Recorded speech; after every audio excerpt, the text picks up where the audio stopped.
Hello students.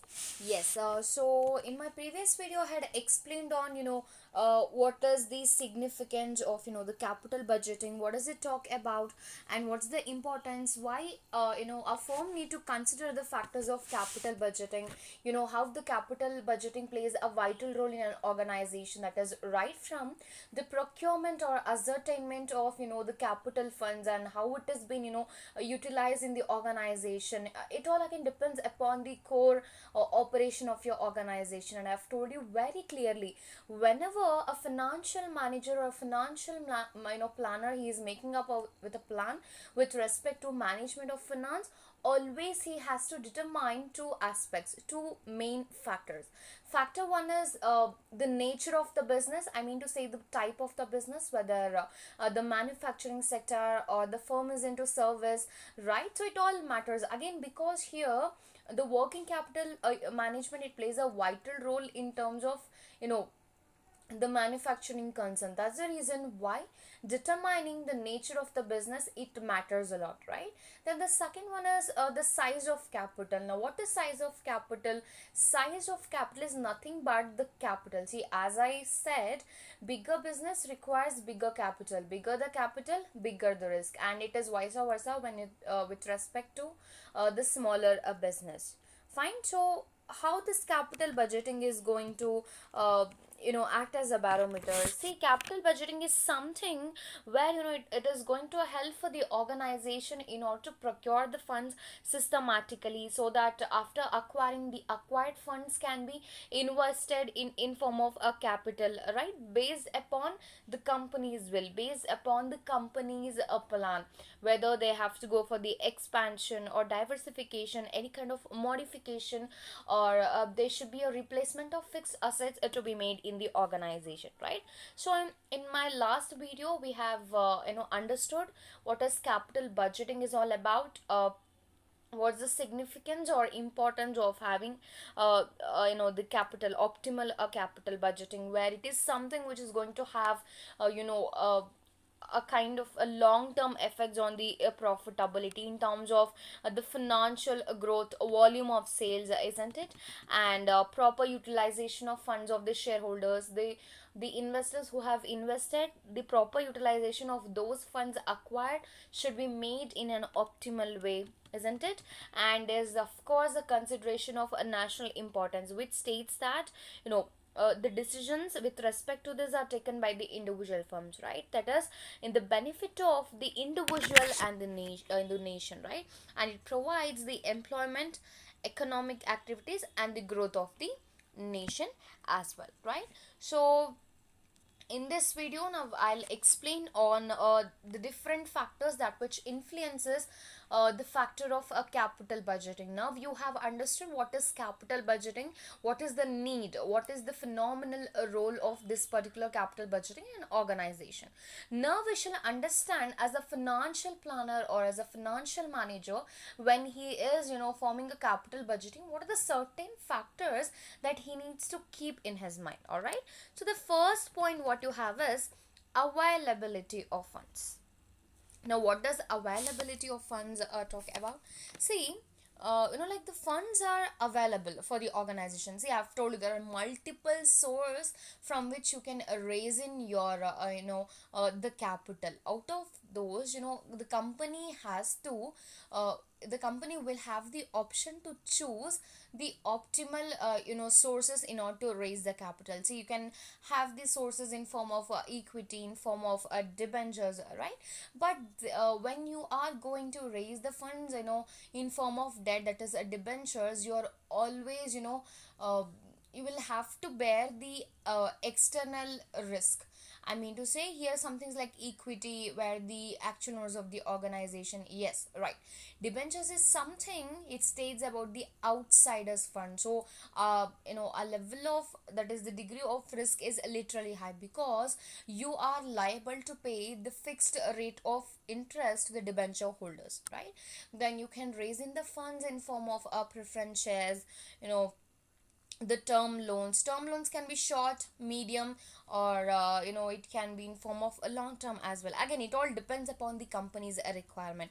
And the investment decisions, they have to be planned in such a manner, so that it can raise the cheaper sources of funds very quickly, isn't it? So the expenses which is linked with each source, it will also influence the total cost of funds. And again, ultimately the project should have the target of recovering the cost of funds, which is going to always vary on the basis of its particular availability. So it's always must that a financial planner or a financial manager, he needs to take care of the availability of the funds. In simple words, what are the multiple sources available in the prevailing Indian market, for what source I have to go ahead in terms of raising the funds. Again, I have to look upon the safety, the risk, what is the interest I will have to pay if I'm going to borrow in huge, right? So all these factors are going to play a vital role at the time of raising the funds. Well, next one is structure of a capital. Now, what does structure of capital mean? See, the financial structure, it may contain only the equity or debt, or debt and equity, or debt is to equities to preference, right? Again, it all depends upon the organization, how their capital formation, how their capital outlay should be. Is it a mixture of a debt is to equity? Is it a mixture of equity is to preferences to debt, right? Only equity is to debt, right? See here, the equity capital, it has more cost, and it does not have the privilege of exploring the leverage benefits. Now, what is leverage? Leverage is about it states about in your capital formation, what is the level of debt you have infused, what is the level of debt you have used, right? And basically it speaks about the composition of the securities that is in the capital structure, that which influences the investment decision. That's how the structure of capital is going to affect the capital budgeting. Well, the next point what you have is taxation policy. Now, what is taxation policy? So listen to me carefully.